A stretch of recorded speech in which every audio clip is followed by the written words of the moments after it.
Thank you for those kind words, David. So I'll need some help. Are we getting audio from Julian Assange? You should So be Julian, getting just a audio. moment. We are Can you hear me? working on technical difficulties. We see you, looking dapper as always. It must be a Swedish thing, y'all. I can hear So you. we're not hearing you. You hear me. Yes. So, Julian, I hope that we will get the technical difficulties solved quickly. I know that the NSA works hard to silence your voice, but we've got green technical folks working on our end. I know you do as well. So we are semi-patiently waiting for the audio feed. Can you give me a... You can applaud now for Julian Assange.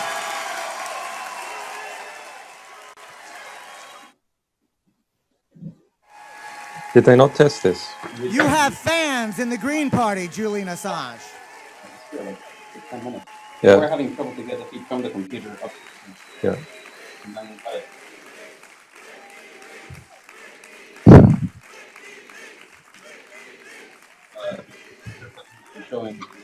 So I am again looking. Julian Assange, are you now with us? I can hear you perfectly. I am going to ask. All right, so the good news is that you can be heard on YouTube, Julian. So what I'm going to do for those people watching the live stream, if you would just like to say a word or two there, so that we will do that, and I will step away into the wings to our folks. Okay, I will.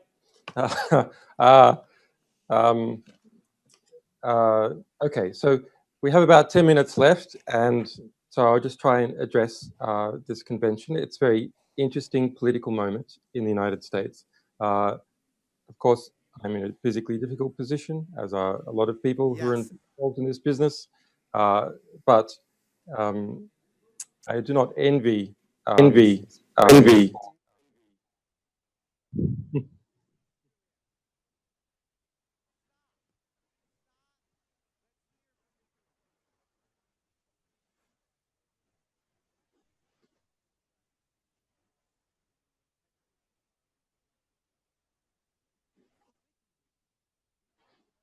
Suspicions are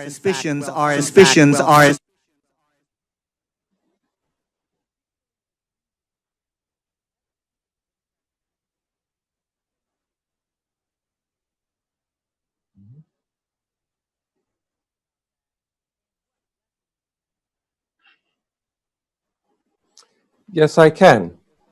So we published 20,000 phishing emails from the DNC, from Debbie Wasserman Schultz, from the Communications Director, Louis Miranda, from the Chief Financial Officer, and so on. And also communications and to the Hillary Clinton campaign and a number of other groups. What they show is not only was there a sort of internal view or discussions about how to undermine Bernie Sanders and support Hillary Clinton. Not surprising, given that Debbie Wasserman Schultz used to work for Hillary Clinton's campaign, but rather there were formal instructions made to DNC staff to execute a campaign of black propaganda against Bernie Sanders. What do I mean by that? For example, Louis Miranda, the communications chief, instructed his staff to put out in a, quote, unattributable manner allegations that Bernie Sanders supporters were engaged in acts of violence.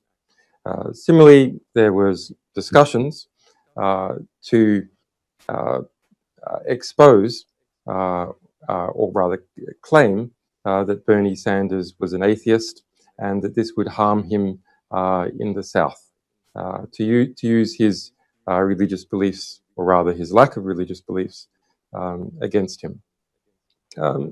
Yeah, so then there's aspects to do with how financing was being bounced around between the DNC and the state parties and the Hillary Clinton Victory Fund. To my mind, I think the most ongoing interesting material, which has been picked up now by a wide range of state-based investigative journalists in the US, is the influence peddling structure of the DNC. Who goes to what private conventions at particular people's houses with Barack Obama or with the Vice President, Joseph Biden, and the sort of some of the things that they get into get in exchange, for example, being put on federal government boards and commissions.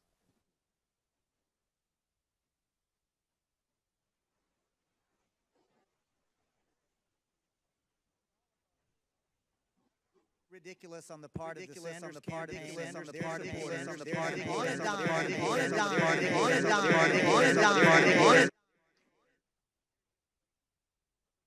Well, sure. That's the third big revelation that comes out, which is, I didn't mention it because as someone who's having to deal with the media all the time, I understand how real this is. But the general public, it is proof of something important, which is the direct connections between the Hillary Clinton faction in the DNC and the president of MSNBC. For example, Debbie Wasserman Schultz called up the president of NBC in order to haul Morning Joe into line because they were speaking about the bias of the DNC. Talking points were constructed for Jake Tapper, for example, on CNN. Of course, we don't know whether he was willing to use them. He has denied that, but at least from the DNC end, they constructed the questions that he was to ask them. Even saying, watching coverage live and calling up the networks to say, no, put a stop to that chain of communication right now.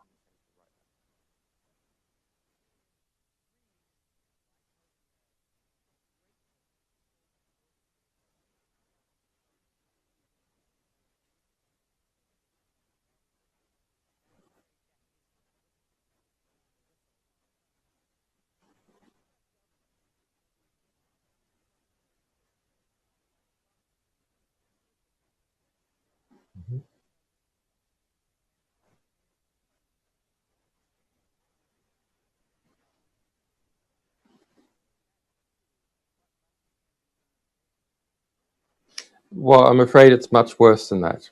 The Obama administration has gone after more whistleblowers using the Espionage Act, not only than all previous presidents combined back to 1917, when the act was first passed in World War I to deal with World War I spies, but in fact now 3 times as many. So this is really an epidemic to abuse the national security law in order to stop whistleblowers and journalists and publishers. So the attempted prosecution, the pending prosecution of WikiLeaks in the United States, use the Espionage Act, uses Computer Terrorism Act, et cetera, et cetera. But the same act, the 1917 Espionage Act, was used to go after and obtain subpoenas in relation to Fox News reporter reporting on information allegedly obtained from the State Department. Similarly, going after Associated Press's telephone call records. So it's there's a galloping epidemic of abuse of national security law under this Democratic administration, which Hillary Clinton was part of. She and Obama were involved in placing one of my alleged sources, Chelsea Manning, into prison for 35 years, only for communicating truthful information to the public. There's no other allegation. No allegation about working with spies or anything like that. Just communicating truthful information to the press and to the public. That situation's so bad that Chelsea Manning was tortured in prison. It's a formal finding of the UN, even a finding by the US military justice system that illegal punishments occurred during prison. And just a week and a half ago, unfortunately, she attempted suicide because of the difficulty in the conditions.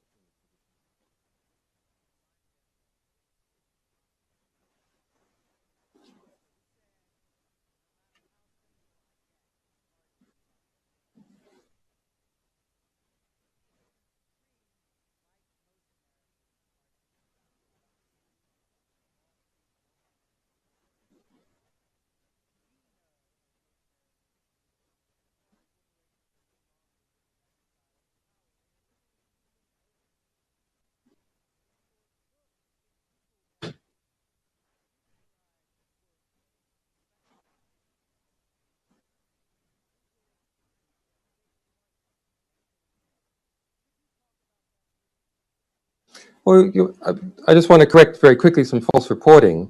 Very interestingly, when we published the DNC leaks, the New York Times, which has picked its favorite candidate, as has Bloomberg, which is Hillary Clinton, said that I intended to harm Hillary Clinton. This is what we've been doing for 10 years. There's a completely fabricated story by Charlie Savage. Okay, but yes, we are very interested in power and publishing the truth about power so people can work out, however they choose, to reform power.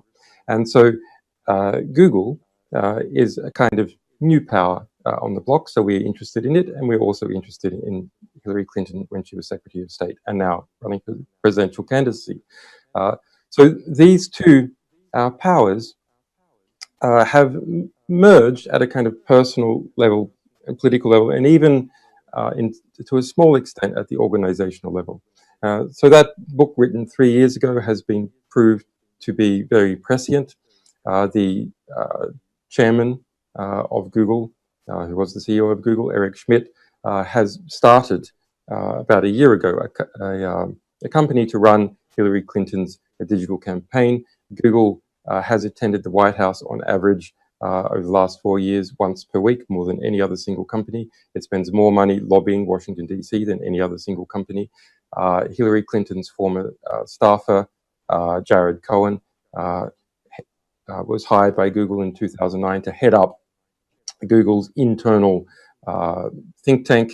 There's a lot of other interconnections between Google and the state. Eric Schmidt is now also, at the same time as being chairman of what is now Google's parent company, Alphabet, is chairman of the Pentagon Innovation Board. So you have a connection between Google, the Clinton campaign, which will be almost certainly the next White House, and the Pentagon. And this triangle is extremely worrying because as time goes by, Google is understanding that it does have an ability to influence election campaigns. It's also bought more than 10 drone companies. It's integrating its mapping data in order to better be able to fly and navigate drones around the world, as expanding into every country in the world. And it has a very strange quasi-religious vision of the future, this vision of the singularity. It's really, go and research that. It's very disturbing what they believe in Silicon Valley, that they believe they can create a massive artificial intelligence more powerful than any human being or any society's ability to think. And of course, we all know what happens when such power is in limited hands. And so Google in the White House will be essentially an unregulatable company. It's a question whether it's already unregulatable, but you can just completely forget about any kind of antitrust legislation being used on Google if there is a Hillary Clinton White House.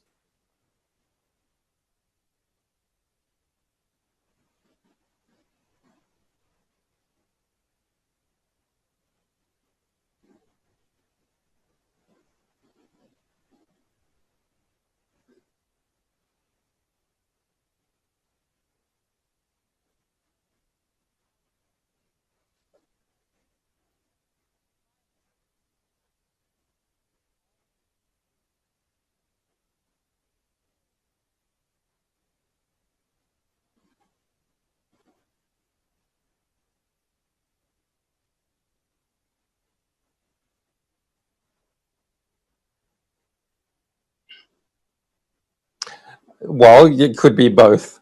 It could be both. Uh, uh, no, it is possibly the most serious issue. The potential threat of nuclear war, I think, is perhaps the other one.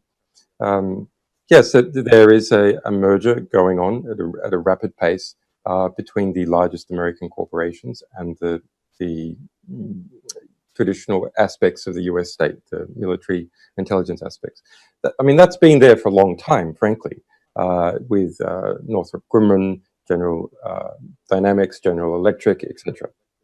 But this is a new generation, and Eric Schmidt wrote in his book about Google and the world that what Lockheed Martin and other aerospace companies were to the 20th century, high-tech companies will be to the 21st century. And that's very much their vision, to integrate with Washington, to prevent antitrust regulation, and to be part of that family of traditional DC mediated power.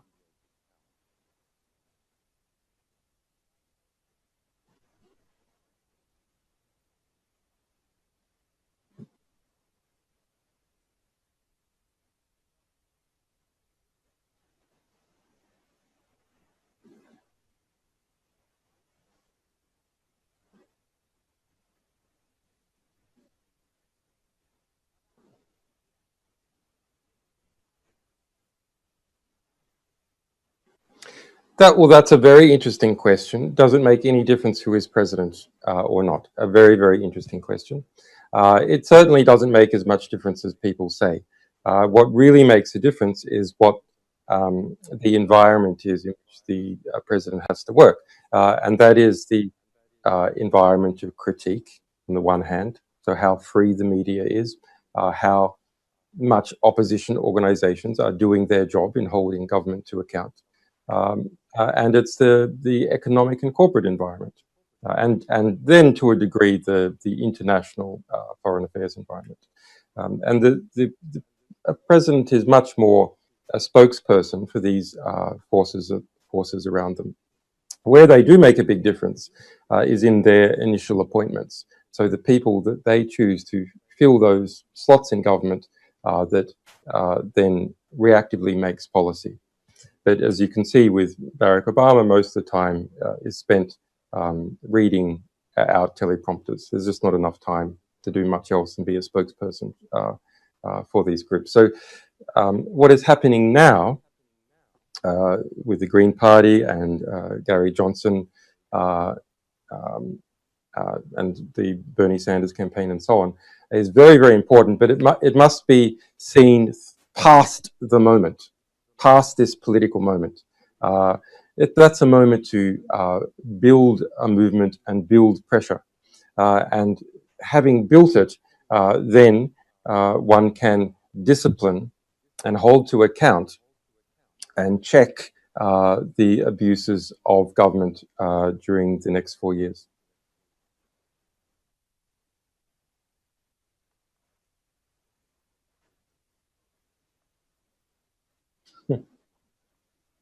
I think it is. I mean, it is a remarkable moment in U.S. politics. For the Greens, it's. I mean, the Greens, if they pursue this campaign, as they do seem to be doing so, can, and I believe probably will, produce a very solid bloc after. And I think that's really heartening. It's a horrific vision. I mean, who's going to be next US president is a horrific vision. I was asked this question: did I prefer Clinton or Trump?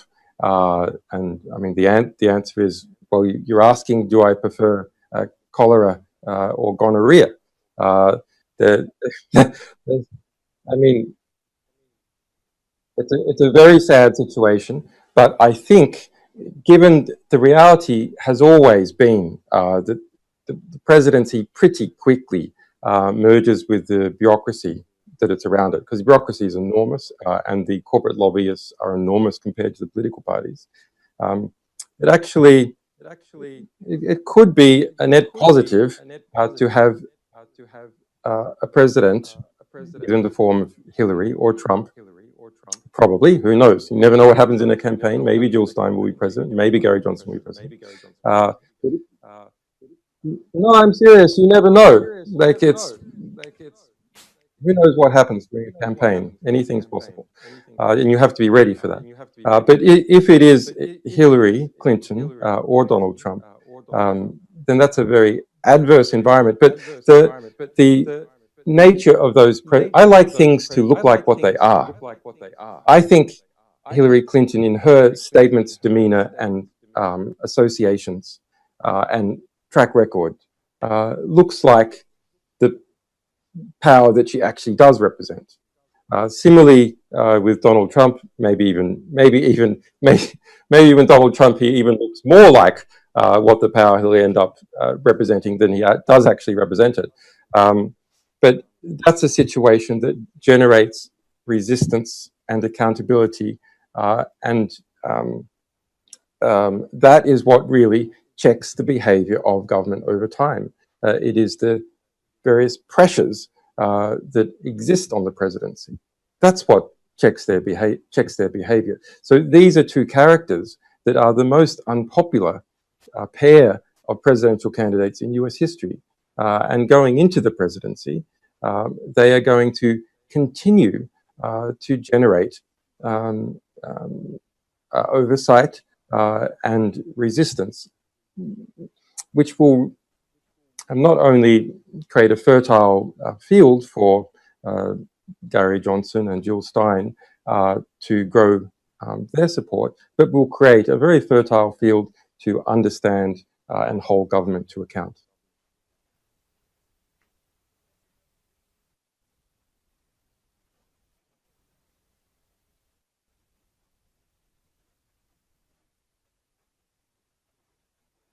That's right, and that's right, and a few whistleblowers.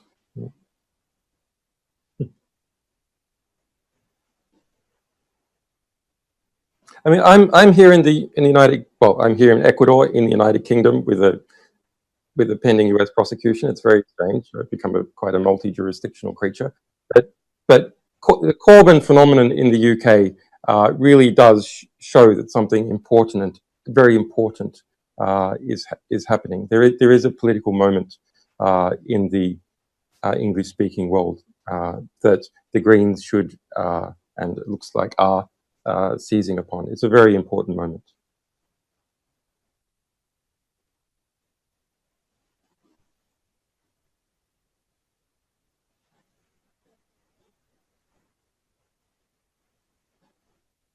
Mm-hmm.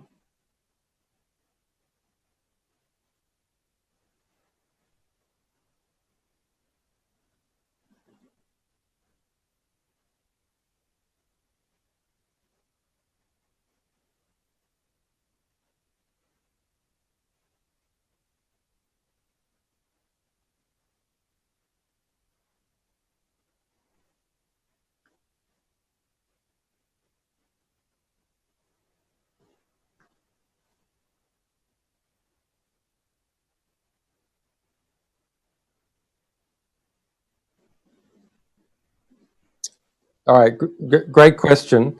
Well, first of all, have coherency in your own movement. I mean, you have to have coherency to be able to understand your own view of the world and the attacks that are occurring, which, let me tell you that I've just seen that the attacks have started to ramp up on Jill Stein. They are going to go through the roof. I've had attacks from what is effectively the Clinton dirt machine. They're now post-convention. You guys are going to be post-convention. Those attacks are going to be ferocious. But you'll see from that and learn lessons from that about how the media works and how one can defend your principles and ideas in the face of that kind of media corruption. So to defend civil liberties and the internet, the first thing is to practice it. That's the number one thing. That's what we do. We defend the First Amendment and similar constitutional amendments in other states by practicing them. We've won every single court case that we have been involved in over the last 10 years. And that any right that is not fought for through practice and defense is very, very quickly lost. It is just a piece of paper unless you actually fight for it and practice for it. Then there's a range of technical measures and some good people, researchers, trying to push out those technical measures. WikiLeaks tweets about that. Edward Snowden tweets about what some of those technical measures are. I support those people who are engaged in trying to engineer, in a practical sense, how to protect people's privacy. And the other is to support various groups that are doing it, and to build the ideological understanding that it is an important thing. Because let's go back and look at Google. Google is very different in an important way from Lockheed Martin. Yes, Google is building drones. Yes, Lockheed Martin was and is building F-16s. But Google also controls how we communicate with each other. So Google is, in a sense, like HIV. It's not just something that afflicts your arm. It afflicts your ability to understand and fight the infection. That's true of all media, libraries, communication services, etc. They're involved in that part of society that we use to understand ourselves, and that is the freedom of communication. So the freedom of communication, in some sense, is the fundamental right, because it is the enabling right that allows us to speak to each other, to understand the importance of all our other rights. And so when the freedom of communication is degraded or maligned, when whistleblowers are prosecuted, when one organization starts to develop a monopoly on the internet and interfere with our communication, then all our rights suffer, because this fundamental enabling right is degraded. So fight for it or lose it.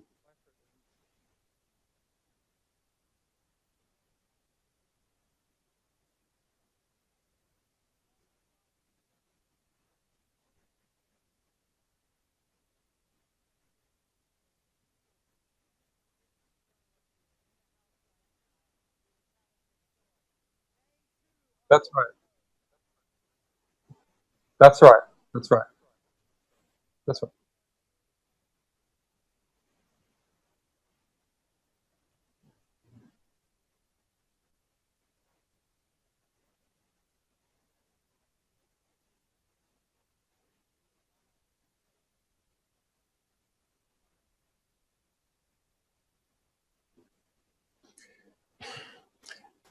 As the editor of WikiLeaks, I have gone through a lot of battles.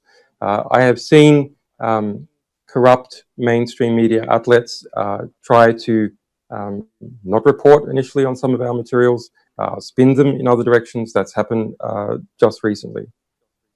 And I have also seen good journalists embedded in those institutions fighting to be accurate and truthful. There are good people, even in bad institutions.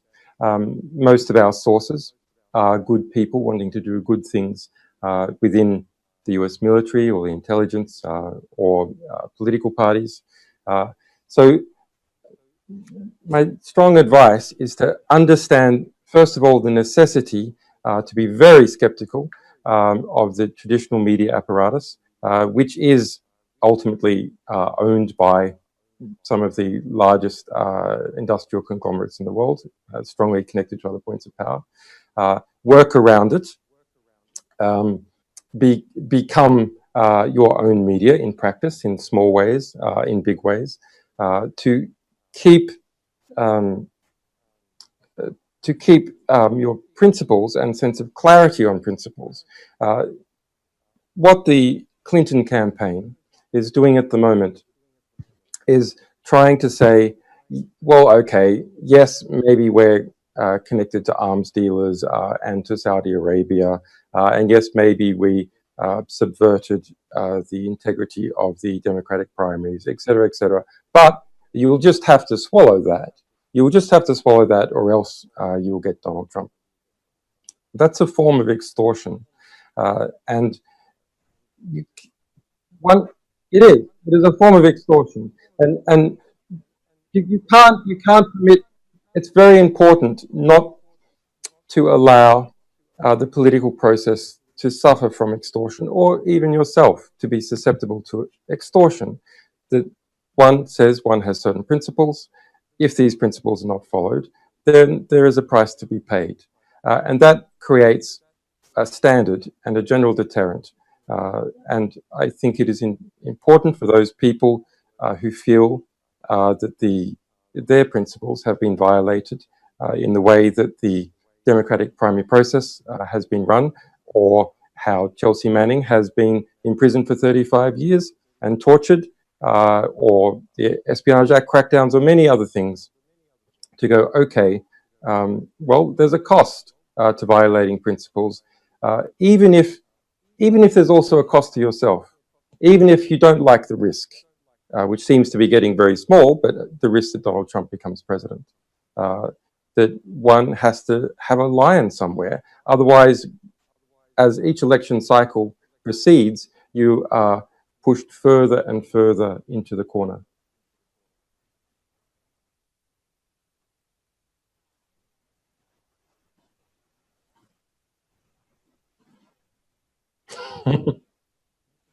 Right.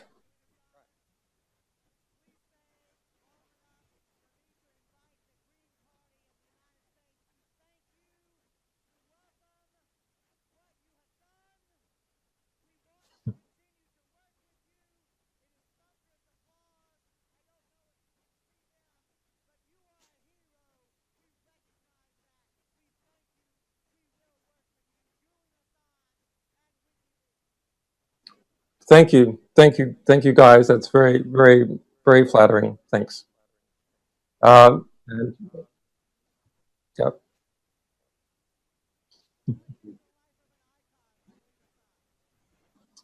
thanks, guys. Bye bye.